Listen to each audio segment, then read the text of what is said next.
ప్రియమైన సహోదరి సహోదరుడా, లూకా సువార్త 22వ అధ్యాయము 39వ వచనం చూసినట్లయితే, ప్రభువైన యేసుక్రీస్తు శిలువ మరణానికి ముందు తన వాడుక చొప్పున ఒలీవల కొండకు వెళ్ళగా శిష్యులను ఆయన వెంట వెళ్ళిరి. అలాగే మనం మత్తయి సువార్త 26వ అధ్యాయము 36వ వచనం చూసినట్లయితే, అంతటా యేసు వారితో కూడా గెత్సెమనే అనబడిన చోటికి వచ్చి, నేను అక్కడికి వెళ్లి ప్రార్థన చేసి వచ్చే వరకు మీరిక్కడ కూర్చుండుడని శిష్యులతో చెప్పాను.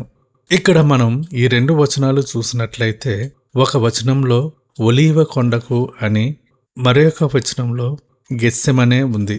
చాలా మందికి అనుమానం వచ్చి ఉంటుంది, ఏంటి ఒక దగ్గర ఒలీవ కొండని రాసి ఉంది, ఇంకొక చోట గెత్సెమనే అని రాసి ఉంది అని. యేసుక్రీస్తు ప్రభువు వారు వెళ్ళిన ప్రదేశం గెత్సెమనే అనే తోట. గెత్సెమనే తోట అంటే ఒలీవ నూనెని తీసే గానుగ అని అర్థం. ఇది యెరూషలేములోని ఒలీవల కొండ వద్ద ఉన్న ఒక తోట. యేసు సిలువ వేయబడటానికి ముందు రాత్రి తీవ్ర వేదనతో ప్రార్థన చేసిన అత్యంత పవిత్రమైన స్థలం.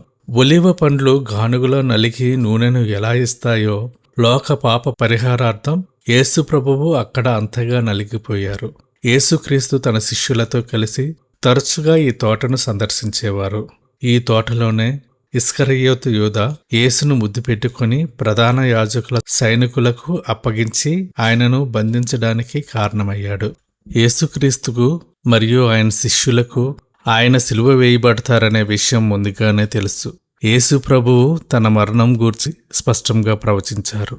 యేసు తన పరిచర్య కాలంలో కనీసం 3 సార్లు తాను పట్టుబడతానని, చంపబడతానని మరియు 3వ దినమున తిరిగి లేస్తానని శిష్యులకు వివరించారు.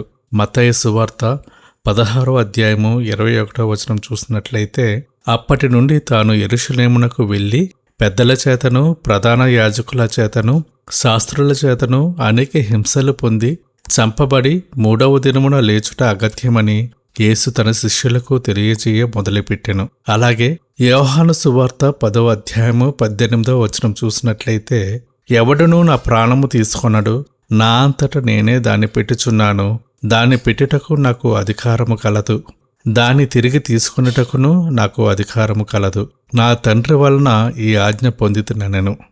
ఆయన తన ప్రాణమును ఎవరూ తీయలేరని, తనంతట తానే దానిని పెడుతున్నానని యేసు శిష్యులకు ముందుగానే చెప్పారు. కాబట్టే గెత్సెమనే తోటలో ఆయన పట్టుబడినప్పుడు వారు ఆశ్చర్యపోలేదు, కానీ భయపడ్డారు.